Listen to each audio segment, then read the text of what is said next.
अंकिता, अब तुम्हें अपने ससुराल वालों से डरने की कोई जरूरत नहीं। तुम हमारी प्रोटेक्शन में हो, तुम्हारा कोई कुछ नहीं बिगाड़ सकता। देखो, हमें पता चल चुका है कि तुम्हारे ससुराल वालों ने ही तुम्हें किडनैप करवाया, क्योंकि तुम जहां हमें मिली उस बिल्डिंग में भी हम तुम्हारी सास को फॉलो करते करते ही पहुंचे थे।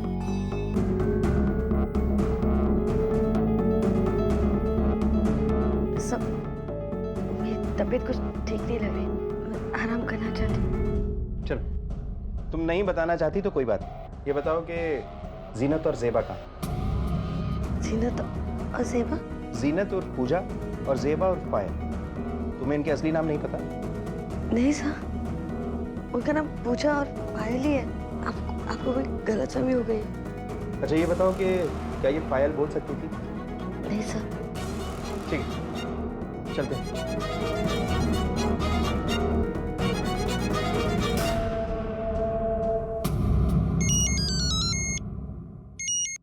हेलो पंकज, मैं इंस्पेक्टर शिंदे बोल रहा हूँ। हाँ सर बोलिए। तुम्हारी भाभी अंकिता हमें मिल गई है। उसने अपनी किडनैपिंग के बारे में कुछ बताया? उसने कहा है कि उसने किडनैपर्स के चेहरे नहीं देखे। तुम लोग चाहो तो उसे हॉस्पिटल से घर ले जा सकते हो। हाँ ठीक है सर, हम बस निकल ही रहे।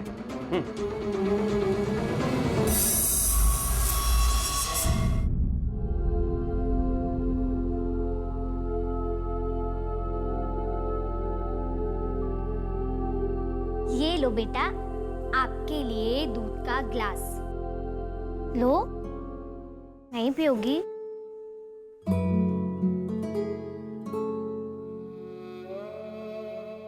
ये क्या है, मुझे नहीं दिखाओगी? देखो मैं भी। दिखाओ दिखाओ दिखाओ दिखाओ दिखाओ। ओ, आपकी मम्मा का नंबर है? अच्छा, तो आपको मम्मा से बात करनी है? ठीक है, मैं आपकी मम्मा से बात कराऊंगी, लेकिन पहले आपको ये दूध खत्म करना होगा, ठीक है? उसके बाद मैं आपकी मम्मी को फोन लगाऊंगी और हम ढेर सारी बातें करेंगे, ठीक है? पर दूध पी लो। Good girl. ये लो।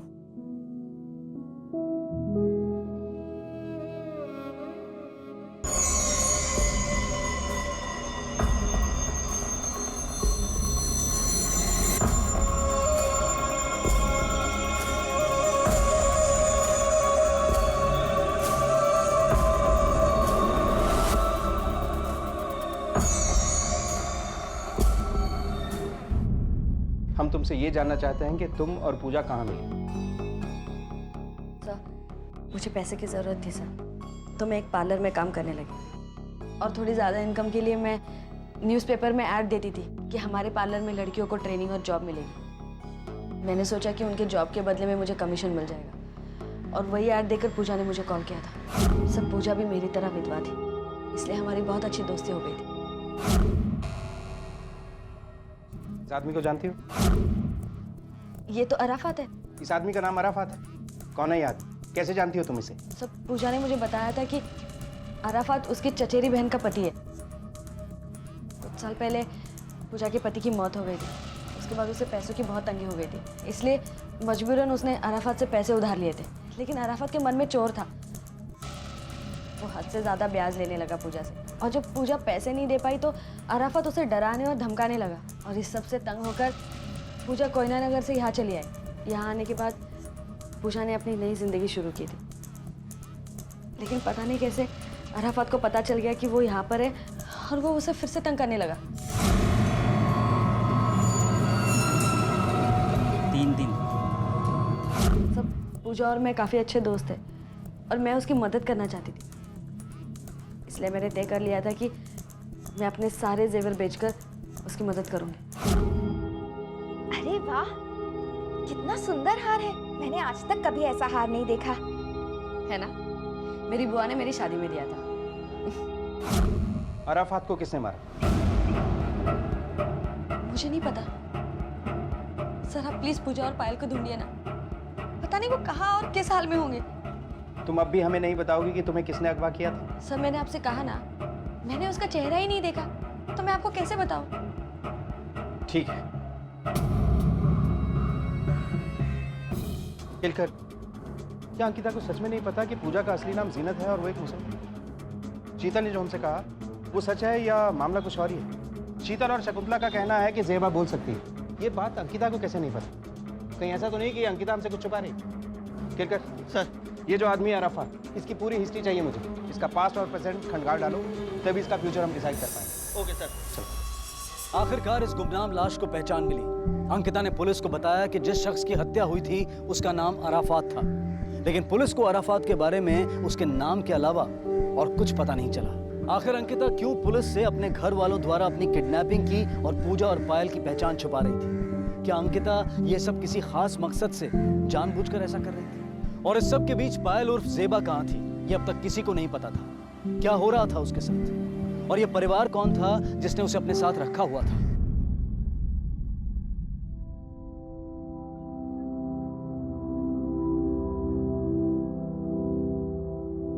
Good morning. आपकी नींद पूरी हुई या नहीं? क्या हुआ, कुछ चाहिए आपको? हाँ, मुझे मेरी नोटबुक चाहिए। मुझे मेरी अम्मी से बात करना है। अच्छा, आपकी अम्मी से तो मैं वैसे ही बात कर चुकी हूँ। आपको पता है वो आपको शाम को लेने आ रही हैं। क्या हुआ, आप खुश नहीं हो? आपकी अम्मी आपको लेने आ रही हैं। ज़ेबा, क्या सोच रहे हो आप? क्यों उदास हो? आ जाओ, मेरे पास आ जाओ। जाओ बेटा, अंकल के पास जाओ। उठो उठो उठो, जल्दी जल्दी जल्दी जल्दी जल्दी। गुड।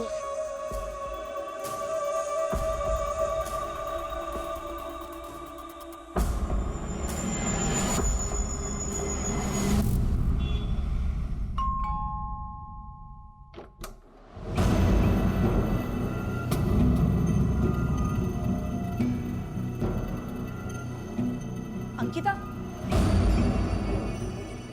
तुम लोगों को यही लग रहा है ना कि मैंने पुलिस को सच क्यों नहीं बताया? डरने की जरूरत नहीं है, मैं पुलिस को कुछ नहीं बताऊंगी। लेकिन तुम लोगों को वही करना होगा जो मैं कहूंगी। हाँ, पहले तो मुझे ये बताओ कि पूजा और पायल है कहाँ, और तुम लोगों ने क्या किया उनके साथ? तुझे अभी भी उस पूजा की पड़ी है? चल चल, मैं तुझे दिखाती हूँ कि उसने क्या किया। चल मेरे साथ, चल। हाँ, तुझे दिखाती हूँ, आ मेरे साथ।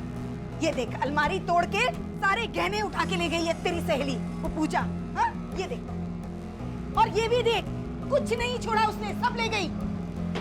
तेरे घर में रहकर तुझसे ही गद्दारी की उसने। आप झूठ बोल रही है, मुझे ऐसा कर ही नहीं सकती, ऐसा नहीं हो सकता। यही सच है, उसने तो अपना नाम भी झूठा बताया तुझसे। उसका नाम पूजा नहीं, जीनत है, मुस्लिम है वो। तूने एक मुस्लिम को घर में रहने दिया? नहीं, ऐसा नहीं हो सकता। और आप बताइए, आपने इस चोरी के बारे में पुलिस को बताया? हाँ? अरे दिमाग खराब है क्या? पहले एक मर्डर के केस में पुलिस हमारे घर के चक्कर काट रही है, और अब ये चोरी का और बता दूं। उसके बाद तो पुलिस आके हमारे घर में ही बच जाएगी। बार बार पुलिस के आने जाने से पड़ोसी हमारे बारे में क्या सोचते हैं, पता है तुझे?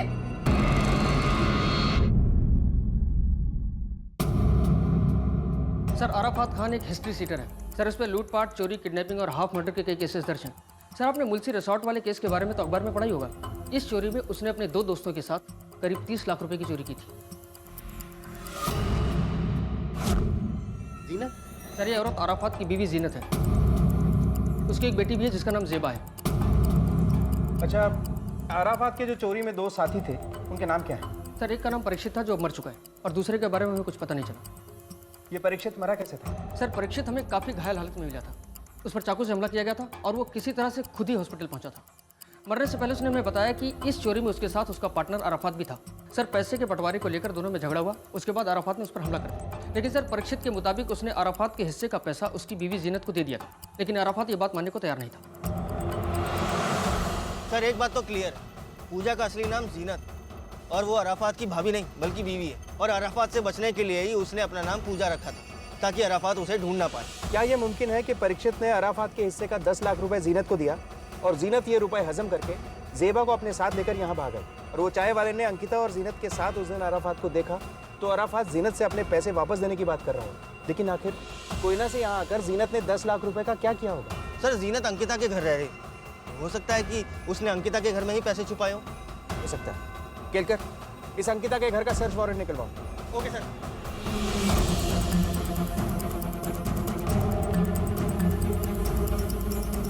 केलकर, घर का कोना कोना छान मारो। Okay sir. सर, क्या बात होगी सर? बताते हैं। आखिरकार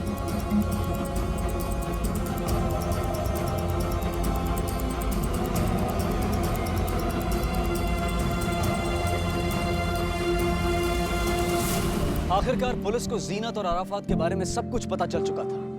अगर वाकई में जीनत अराफात के पैसों के साथ कोयना नगर से भागी थी तो उसने वो पैसे अपने पास ही रखे होंगे।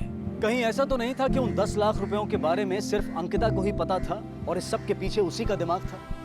या फिर जीनत खुद ही अराफात की हत्या कर वो 10 लाख रुपए और जेवर लेकर चंपत हो गई थी? पुलिस ने पंकज के घर की तलाशी ली जहां से उनके हाथ कुछ नहीं लगा। सर अंकिता के घर तो कुछ नहीं मिला।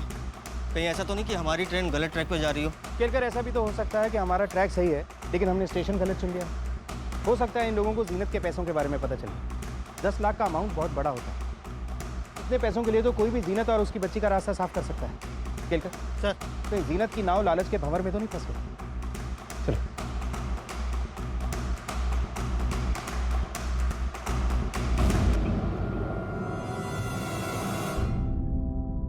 मम्मी अभी तक क्यों नहीं आई? बेटा, मेरी आपकी मम्मी से बात हुई थी। वो बोल रही थी उन्हें थोड़ा काम था इसलिए नहीं आ पाई। वो लेकिन वादा किया है जल्दी आएंगी आपको लेने। सच्ची? आपने मेरी अम्मी से बात की थी? सच्ची, मैंने आपकी अम्मी से बात की थी। तो फिर आपने मुझे मेरी अम्मी से बात क्यों नहीं करवाई? बेटा, वो बहुत जल्दी में थी ना, इसलिए उन्होंने फ़ोन कट कर दिया, इसलिए आपकी बात नहीं करा पाई। अच्छा, ये सब छोड़ो, मैं आपको कुछ दिखाती हूँ, ठीक है? ये देखो। मेरी अम्मी मुझे लिपस्टिक लगाने नहीं देती थी। ठीक है, तो मैं तुम्हें लिपस्टिक लगाऊंगी, ठीक है? ये देखो, चलो आ करो। नहीं नहीं, ये मेरी अम्मी डांटेगी। मैं प्रॉमिस करती हूँ, मैं आपकी अम्मी को कुछ नहीं बताऊंगी। लिपस्टिक लगा लो।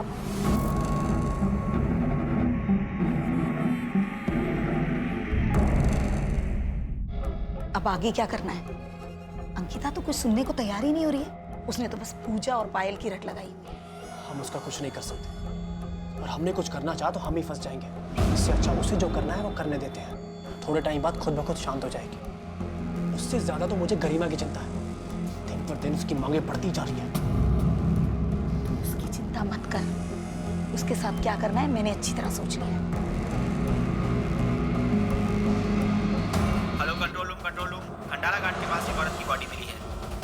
साथ एक बच्ची भी थी, वो मिली? No sir. जीनत की हत्या के बाद अब यह केस एक डबल मर्डर केस में तब्दील हो गया था। पुलिस का सारा शक अब अंकिता पर ही था।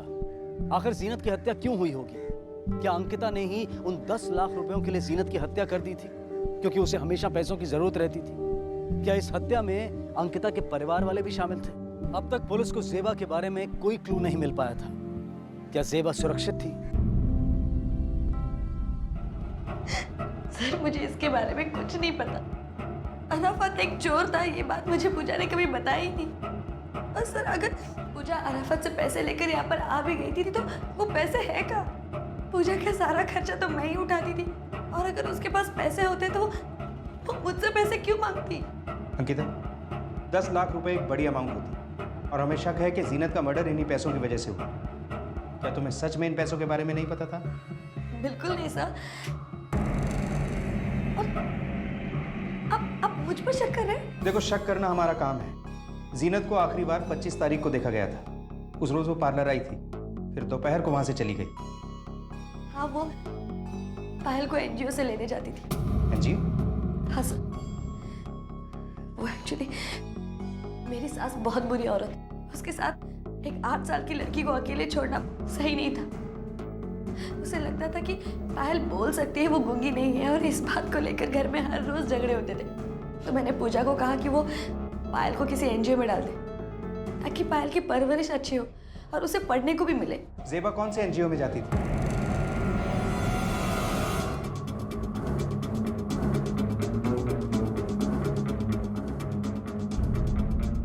जी हाँ, ये तो पायल है, हमारी ही एनजीओ में पढ़ती है। इसकी माँ आई थी, बहुत ज़रूरतमंद लग रही थी तो हमने इसे एडमिशन दे दी। मैडम, मैं बहुत परेशान हूँ, आप मेरी मदद कीजिए प्लीज़। बच्ची को अकेले पाल रही हूँ, इसके पिता अब इस दुनिया में नहीं, इसे प्लीज एडमिशन दे दीजिए मैडम। क्यों नहीं, ऐसे भी हमारा एनजीओ ऐसे ही बच्चों की सहायता करता है। आप यहाँ पढ़ सकती हो। हाँ सर, लंच के वक्त अक्सर पूजा आकर पायल को ले जाया करती और उस दिन भी दोनों साथ में ही खाना खाने के लिए बाहर गए थे। क्या आपको पता है कि वो लोग खाना खाने कहाँ गए थे? जी, पायल ने मुझे बताया था कि पूजा उसे पास ही के एक पार्क में उसे खाना खिलाने ले जाया करती थी। पायल ने बताया? हाँ सर इसका मतलब शकुंतला देवी सही कह रही थी कि पायल बोल सकती है। अच्छा, पूजा ने क्या अपना कोई नंबर दिया था आपको? सर, हमारे एनजीओ में सभी स्टूडेंट्स और गार्जियंस के डिटेल्स होते हैं। मैं आपको चेक करके बताती हूँ। ये लीजिए सर नंबर। सर ये तो अंकिता का नंबर है। सर 2-3 दिनों से हम ट्राई भी कर रहे हैं पर ये नंबर लगातार स्विच ऑफ आ रहा है। सर एक बात समझ नहीं आई, जीनत ने पूरे घर वालों से ये बात क्यों छुपाई कि जेबा बोल सकती है? शायद इसलिए कि जीनत को डर था कि जेबा लोगों से ये ना बता दे कि वो लोग मुसलमान हैं, और शकुंतला देवी को ये कभी बर्दाश्त नहीं होता। लेकिन सर वो पार्क में जाकर जेबा के साथ लंच क्यों करती थी? वो तो एनजीओ में भी लंच कर सकती थी। क्योंकि पार्क ही एक ऐसी जगह है जहाँ जेबा और पायल बोल सकती है। सर ये मामला बड़ा अजीब लग रहा है। अगर जीनत ने अंकिता से ये बात छुपाई थी कि जेबा बोल सकती है तो उसने उसका नंबर एनजीओ वालों को क्यों दिया? उसे ये डर क्यों नहीं था कि अंकिता को सारा सच पता चल जाएगा? शायद इसलिए कि जीनत को लगता होगा कि एनजीओ वाले किसी इमरजेंसी में ही अंकिता को कॉल करें। खैर चलो पार्क चलते हैं। Okay sir. 25 तारीख को तुम यहीं थे? जी साहब, 25 तारीख को मैं इधर ही था। इस बच्ची को देखा था यहाँ? जी साहब, इस बच्ची को मैंने देखा था। इसके साथ एक औरत भी थी। क्या यही वो औरत थी? जी साहब, अक्सर ये दोनों इस पार्क में आया करते हैं। और क्या देखा तुम? सर मैंने देखा एक वैन आई, उसमें से आदमी उतरा और बच्ची को उठा लिया। मैं शोर मचाने ही वाला था कि वो औरत अपनी मर्जी से गाड़ी में बैठ गई। अच्छा, उस गाड़ी का नंबर तुमने देखा था जिसमें इन लोगों को लेके गए? नंबर तो याद नहीं है साहब। सफ़ेद रंग की गाड़ी थी, टूरिस्ट टैक्सी जैसी। गाड़ी के पीछे में शेर का निशान था। अच्छा, गाड़ी में कुल कितने लोग थे? पक्का तो बता नहीं सकता साहब, गाड़ी मुझसे दूर खड़ी थी। 2 लोग लग रहे थे साहब। ठीक है, तुम जा सकते। जी सर। ठीक है सर, आसपास जितने भी ट्रैफिक सिग्नल्स हैं सबके सीसीटीवी कैमरास चेक करो। किसी ना किसी सीसीटीवी में गाड़ी जरूर कैद हुई होगी। इस गाड़ी की पूरी डिटेल्स निकलवाओ। हेलो, ओके सर, जीनत की पोस्टमार्टम रिपोर्ट आ चुकी है। रिपोर्ट के हिसाब से उसकी मौत 25 तारीख को दोपहर 2 से 3 बजे के आसपास हुई थी। पहले उसका गला घोट के उसकी हत्या की गई, उसके बाद उसकी लाश को फेंक दिया गया। 25 तारीख। और अराफात का मर्डर हुआ था 26 तारीख को। खेलकर कहीं इस अराफात ने ही तो जीनत को नहीं मारा? तो सर इस अराफात को किसने मारा होगा? यही तो पता लगाना है। चलो।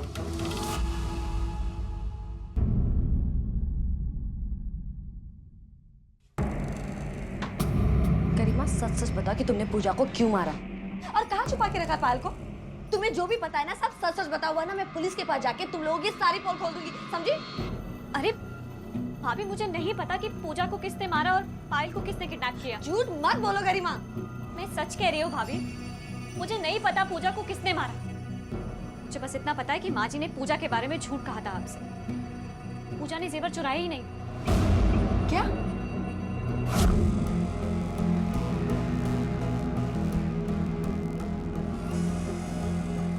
पंकज और माँ जी दोनों एक नंबर के लालची हैं।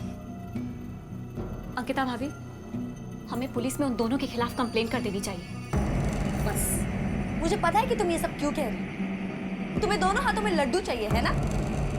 लेकिन एक बात याद रखना, मुझे अच्छी तरह से पता है कि इस घर में कौन कैसा है और क्या है, समझी?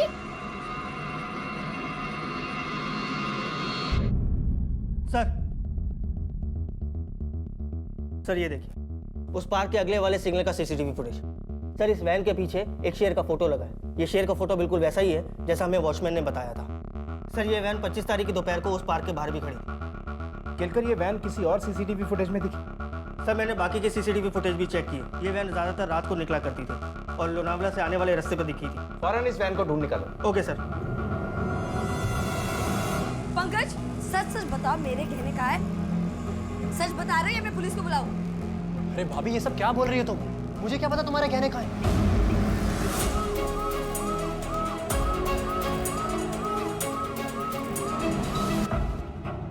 ये गाड़ी आपकी कंपनी की है?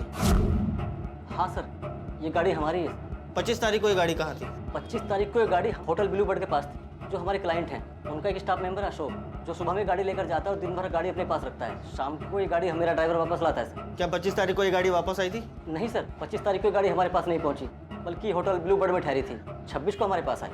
इस आदमी को पहचान? नहीं सर, इस आदमी को मैंने पहले कभी नहीं देखा। अच्छा, ये ब्लू बर्ड होटल कहाँ है? बस सर यहाँ से 2 किलोमीटर की दूरी पर है। ठीक, थैंक यू। हेलो शीतल, मैं गरिमा बोल रही हूँ। हाँ बोलो गरिमा। देखो शीतल, मैं तुमसे कोई झगड़ा वगड़ा करने के लिए फ़ोन नहीं किया है। मुझे पता है तुम्हारे और पंकज के बीच में क्या चल रहा है। मैं बस तुमसे इतना ही कहना चाहती हूँ, जिस तरह से उसने मुझे धोखा दिया है, एक दिन किसी और लड़की के लिए तुम्हें भी धोखा देगा। वो कोई शादी वादी नहीं करेगा तुम्हारे साथ। और हाँ, मैंने तुझे इसलिए फ़ोन किया क्योंकि मुझे वो जेवर चाहिए। जेवर? कौन से जेवर? हाँ, जो पंकज ने चुरा के तुम्हें दिए। सुनो, मेरे पास तुम्हारे कोई जेवर वेवर नहीं है, समझी ना? तो तू ऐसे नहीं बताएगी। ठीक है, फिर मुझे पुलिस को बताना पड़ेगा। पुलिस ही निकालेगी तुमसे गहने। अरे नहीं नहीं, पुलिस को बुलाने की क्या जरूरत है? मैं बताती हूँ ना कहाँ पर है तुम्हारे गहने। इस पूरे परिवार का इस डबल मर्डर केस से क्या संबंध था? क्या इस सब के पीछे की मास्टरमाइंड अंकिता ही थी, जो जानबूझकर पूरे मामले पर मिट्टी डालना चाहती थी? आखिर वो 10 लाख रुपए कहाँ थे? क्या ये सारी साजिश पंकज, उसकी माँ और गरिमा की हो सकती थी? और शायद इस साजिश की भनक अंकिता को बाद में लगी और वो पैसों के लालच में उनसे जा मिली। आखिर गरिमा की आंखों में बगावत की चिंगारी क्यों दिखाई दे रही थी? इस परिवार का राज अब भी पुलिस के सामने खुलना बाकी है।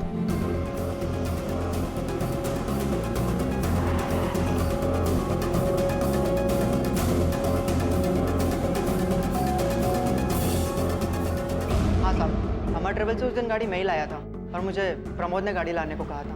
प्रमोद? जी हाँ, मैं और प्रमोद अक्सर होटल का सामान लाने के लिए बाहर जाते हैं। तो 25 तारीख को ये प्रमोद भी तुम्हारे साथ था? साहब, उस दिन हम कहीं नहीं गए थे। प्रमोद की तबीयत अचानक से खराब हो गई थी, तो इसलिए हमने जाना कैंसिल कर दिया और वैन होटल के पीछे पार्किंग में खड़ी थी। तो उस दिन वैन की चाबी किसके पास थी? साहब, चाबी तो प्रमोद के पास थी। हाँ साहब, चाबी तो उस दिन मेरे पास ही थी, पर मैं नीचे वाले कमरे में सोया था साहब, क्योंकि मेरी तबीयत ठीक नहीं थी। मतलब 25 तारीख को तुम मार्केट नहीं गया? नहीं साहब, मैं मार्केट 25 को नहीं, अगले दिन 26 को गया था। आप किसी से भी पता कर सकते हो सर। किससे क्या पूछना है उसकी टेंशन तू मत ले, हम पुलिस वाले उड़ती चिड़िया के पर गिन लेते हैं। हाँ सर, गए थे। क्यों, क्या बात है? ये किडनैपिंग और मर्डर का मामला है सर, यहाँ पर काम करने वाला हर एक स्टाफ मेरे परिवार जैसा है। मुझे उन पर पूरा विश्वास है, वो कभी ऐसा काम नहीं कर सकते। मिस्टर मल्लन, विश्वासघात भी वही करते हैं जिन पे पूरा विश्वास होता है। खैर, अगर आपके सो कॉल्ड परिवार में कोई विभीषण है तो हम उसे ढूंढ निकालेंगे। चलते हैं। भाभी, ये आपकी ज्वेलरी शीतल के पास रखवाए थे। भाभी, आप मेरे दोस्त हो। मैं माँ जी और पंकज की वजह से कुछ नहीं कह पाती हूँ, ना ही कुछ कर पाती हूँ। मुझे डर लगता है कि कहीं वो लोग मेरे साथ कुछ कर ना दें। एक्टिंग बहुत अच्छी कर लेती हो तुम। अगर किसी और के सामने करती ना तो शायद वो यकीन कर लेती, लेकिन मैंने एक बात अच्छे से याद रखना, तुम चाहे कितनी भी कोशिश कर लो, मैं तुम पर भरोसा कभी नहीं करूंगी, समझी?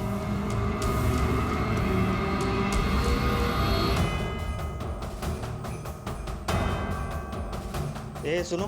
हाँ साहब। ये ब्लू बर्ड होटल में सामान तुम्हारे यहाँ से जाता है? हाँ साहब। कौन लेने आता है? साहब, अशोक और प्रमोद आते थे। 26 तारीख को भी वो लोग आए थे? हाँ सर। तो रसीद तो दी होगी? दी है साहब। उस रसीद की एक कॉपी चाहिए हमें। Okay sir. हाँ बाबा, बोला ना मिलेंगे आज। पंकज, गरिमा कहाँ है? मुझे नहीं पता, अभी तो अपने कमरे में थी। अरे मैं सब जगह देख चुकी, वो कहीं नहीं है। सर, मैंने मार्केट के सभी वेंडर से बात की, उन सबका यही कहना है कि अशोक और प्रमोद 26 तारीख को सामान लेने वहाँ आए थे। उनके पास जो रसीद है वो भी ओरिजिनल है। सर, इसका मतलब तो साफ है कि प्रमोद और अशोक 25 को नहीं 26 को वैन लेके गए थे। लेकिन केलकर, इसका ये मतलब तो नहीं कि 25 तारीख को ये वैन होटल से बाहर निकली ही नहीं। सीसीटीवी चेक किया? सर, ये वैन होटल के पीछे सर्वेंट क्वार्टर के पास खड़ी होती है और वहाँ पे कैमरे नहीं लगे हुए।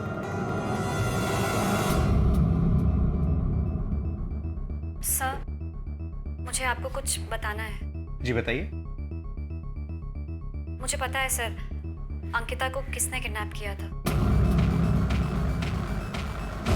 माफ कर दीजिए सर, हमसे गलती हो गई। हमने किसी को नहीं मारा सर, हमने तो सिर्फ अंकिता को किडनैप किया था, उससे अपनी प्रॉपर्टी बचाने के लिए। हम उसे अपनी प्रॉपर्टी से बेदखल करना चाहते थे। हमने किसी को नहीं मारा सर। अगर हमें किसी को मारना होता तो हम अंकिता को मार के रास्ते से हटा देते। बेशक तुम लोग उसे भी मार डालते, अगर वक्त रहते हम अंकिता को ढूंढ निकालने में कामयाब नहीं होते।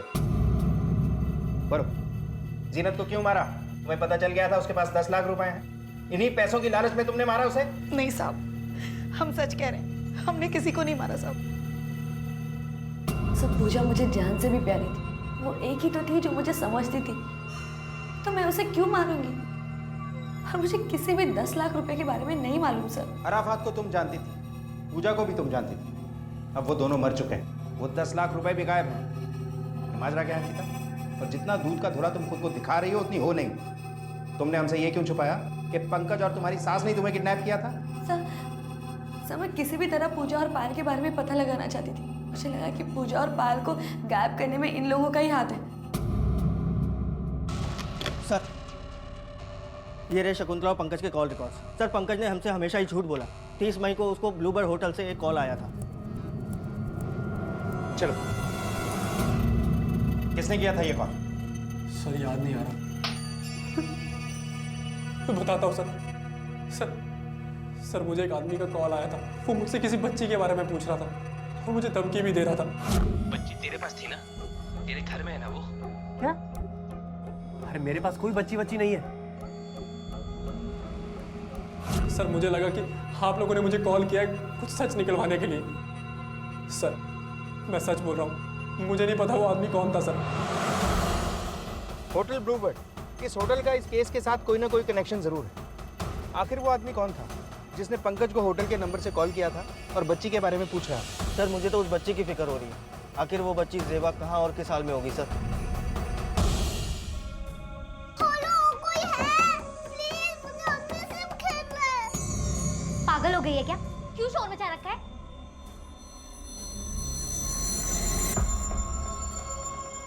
सॉरी बेटा, इस टाइम तो आपको सो जाना चाहिए ना। और कल तो आपके लिए कितना बड़ा दिन है। आपकी अम्मी आ रही है ना आपको लेने। आंटी बिल्कुल ठीक कह रही है बेटा। और ये देखो हम आपके लिए क्या लाए हैं, सुंदर सी फ्रॉक।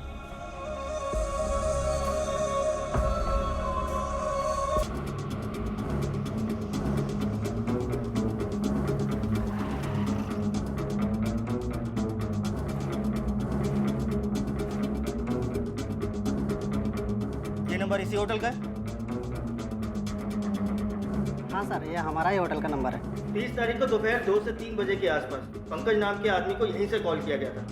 मैं जानना चाहता हूँ वो कॉल किसने और क्यों किया था।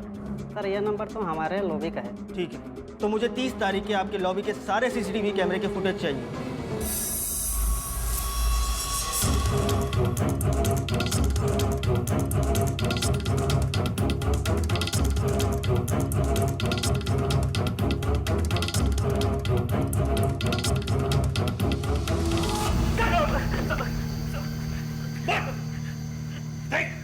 हमें पता चल चुका है कि होटल से कॉल तू ही करता था।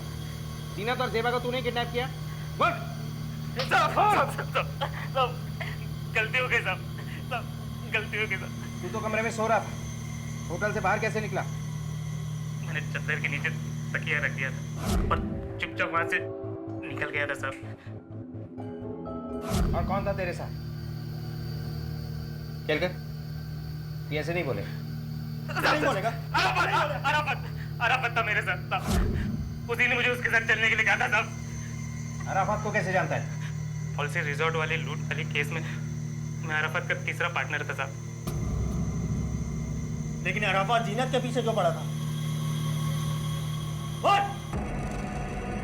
क्या ये कहानी उन 10 लाख रुपयों से शुरू हुई थी?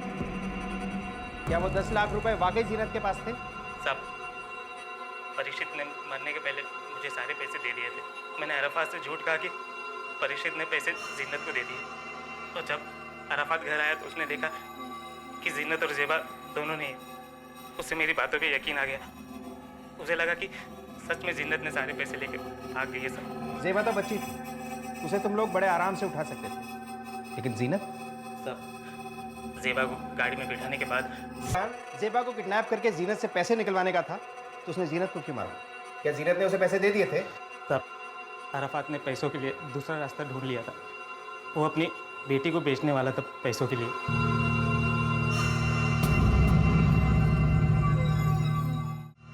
फिर आगे क्या हुआ? तूने अराफात को क्यों मारा? तुझे उसके भी पैसे चाहिए थे इसलिए? साहब अराफत को मैं क्यों मारूंगा साहब? उसे किसने मारा साहब मुझे नहीं पता। हम उस लड़की को लेके होटल पहुंचे और मैंने पीछे के रास्ते से उन दोनों को होटल के कमरे में छुपा दिया था साहब, बस।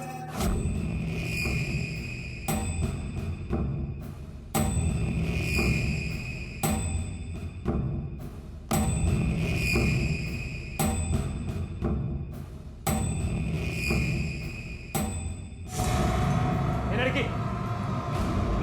क्या कर रही तू? किसको कॉल लगा रही तू? हाँ? ए, किसको फोन लगा रही थी? हाँ? अराफत उठा तो उसने देखा कि जेबा वहां पे नहीं है। जेबा वहां से भाग निकली थी साहब। प्रमोद, किसी कीमत पे मुझे जेबा चाहिए। वो जरूर अंकिता के घर पे गई होगी। मैं उसको अभी उठा के लेकर देख देख देख भाई देख, तू शांत हो जा। अगर तू वहां जाएगा ना तो हम लोग फंस जाएंगे। हम उसे शांति से समझाएंगे, तेरी बेटी चुपचाप तेरे हवाले कर दे। मैं काम करता हूँ, मैं अंकिता के घर के किसी मेंबर का नंबर का जुगाड़ करता हूँ और उसे यहाँ से कॉल करता हूँ। उसे बच्ची लाने के लिए कहता हूँ, तू चिंता ना कर, समझा? मैं अभी आया। साहब उस दिन मैं पंकज की दुकान पर गया था, उसका नंबर मुझे वहीं से मिला था साहब। तो कब तक मिल जाएगी ये डिलीवरी? 2 दिन में हो जाएगा। क्या मुझे आपका नंबर मिल सकता है? मैं 2 दिन में आपको कॉल करके आ जाऊँगा। कार्ड रख लो आप मेरा। अराफात जेबा को किसे बेचने वाला था? साहब जेबा को बेचने की डील मैंने ही फिक्स की थी साहब। उस आदमी को मैं तो नहीं जानता, लेकिन मेरी उससे फ़ोन पे बात हुई थी साहब। साहब वो मुझे कह रहा था कि उसके पास एक अच्छी खासी पार्टी है जो जेबा को ख़रीदना चाहती है। साहब हमारी मीटिंग भी फिक्स हो चुकी थी, लेकिन जेबा की भाग जाने की वजह से मीटिंग कैंसिल हो गई और मुझे देख ना सका साहब।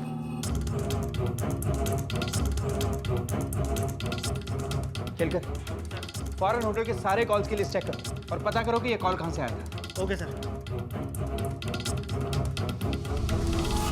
सर लड़की बिल्कुल रेडी है, डिलीवरी अभी हो सकती है। सर आप एक बार लड़की तो देखिए, आपका दिल खुश हो जाएगा।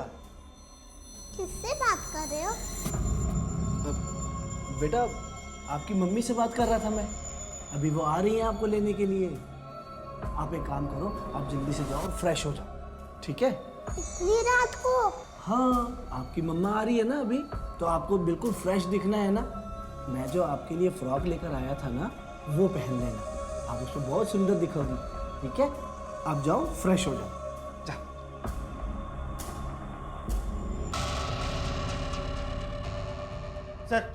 सर ये रही होटल ब्लूबर्ड की कॉल डिटेल्स। सर होटल के नंबर पर लोनावला से कॉल आता था और किसी प्राइवेट बंगलो का नंबर है।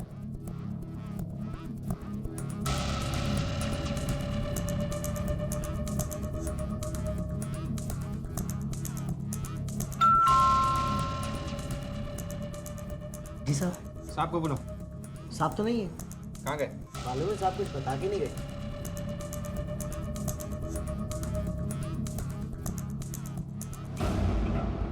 समझ गया होगा ना क्या बोलना है तुझे?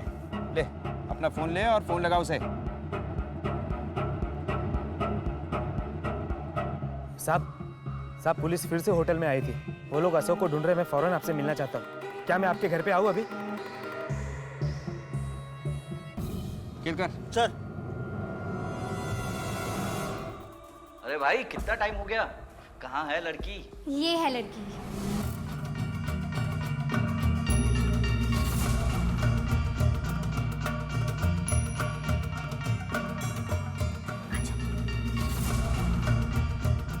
आओ बेटा। जाओ बेटा, अंकल के पास जाओ। यही अंकल आपको आपकी मम्मी के पास लेकर जाएंगे। चलो पास आओ बेटा।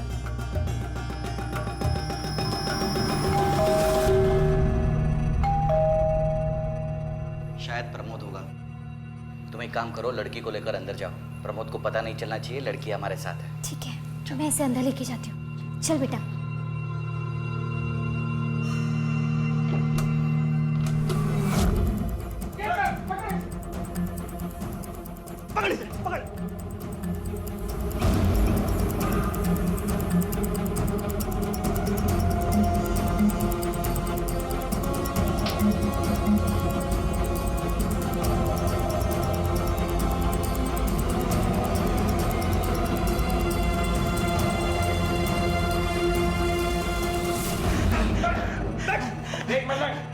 सीधे सीधे अपना मुंह खोल दे, वरना अगर हमने खुलवाया ना तो बहुत भारी पड़ेगा तुझे।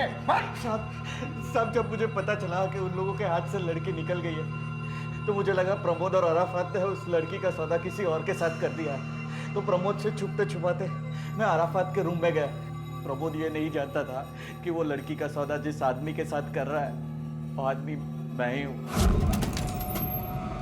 कौन हो तुम और ये अंदर कैसे आए? सवाल जरूरी नहीं है, जरूरी है मेरा सवाल। लड़की कहाँ है? तुझे कैसे पता कि लड़की गायब है? देखने गया था कि उसकी बच्ची वहाँ उसके साथ है या नहीं, और वो मुझ पे ही इल्ज़ाम डालने लगा कि मैंने उसकी बच्ची को गायब किया है। मुझे धमकाने लगा कि वो आप लोगों को बता देगा कि मेरी होटल में चाइल्ड प्रोस्टिट्यूशन का धंधा चल रहा है। फिर जैसे तैसे मैंने उसे शांत किया और उससे वादा भी किया कि उसकी बच्ची से मिलाने ले चलता हूँ।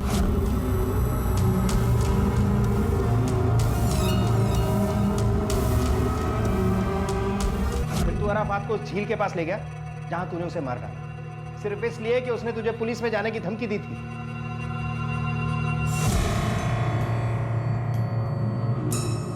वो बच्ची तुझे कैसे मिली? इत्तेफाक से प्रीतम वहाँ से गुजर रहा था और वो लड़की अपनी स्कूल बैग लेने होटल की तरफ लौटी। जो शख्स ज़ेबा की सौदेबाजी कर रहा था, उस शख्स की पहचान पुलिस ने प्रीतम के रूप में की। पुलिस ने उस शख्स और उसकी पत्नी को गैर कानूनी तरीके से ज़ेबा को बेचने और रखने के जुर्म में गिरफ्तार किया, और साथ ही प्रमोद को भी बच्ची की किडनैपिंग और जीनत के कत्ल में शामिल होने के लिए दोषी पाया गया। मलंग जैसे लोगों को अच्छे और बुरे से कोई फर्क नहीं पड़ता। उन्हें सबसे पहले सिर्फ अपना मतलब और पैसा दिखाई देता है, और ये पैसा चाहे कितना भी क्यों ना हो उन्हें कम ही लगता है। अराफात ने कभी कोई रिश्ते को ना तो बनाया और ना ही उसे निभाया। उसका ज़मीर इतना गिर चुका था कि वो पैसों के लालच में अपनी ही बेटी को बेचने निकल पड़ा था। अंकिता के बारे में चाहे दुनिया की कोई भी राय क्यों ना हो, लेकिन एक बात तो सच है कि उसने ज़ेबा और जीनत का उस मुश्किल घड़ी में साथ दिया जब उसे पता था कि जीनत ने उससे झूठ बोला था। ज़ेबा अब एनजीओ की मदद से अंकिता के साथ ही रहती है, और उसने कहीं ना कहीं अंकिता में ही जीनत को ढूंढ लिया है। याद रखें, हमेशा उन्हीं लोगों से रिश्ते बनाएं जिनके लिए आपके मन में सच्चा प्यार हो, विश्वास हो, क्योंकि ऐसे रिश्ते अपने साथ वो सौगात लेकर आते हैं जिनकी कीमत दुनिया की किसी भी कीमती चीज से नहीं चुकाई जा सकती।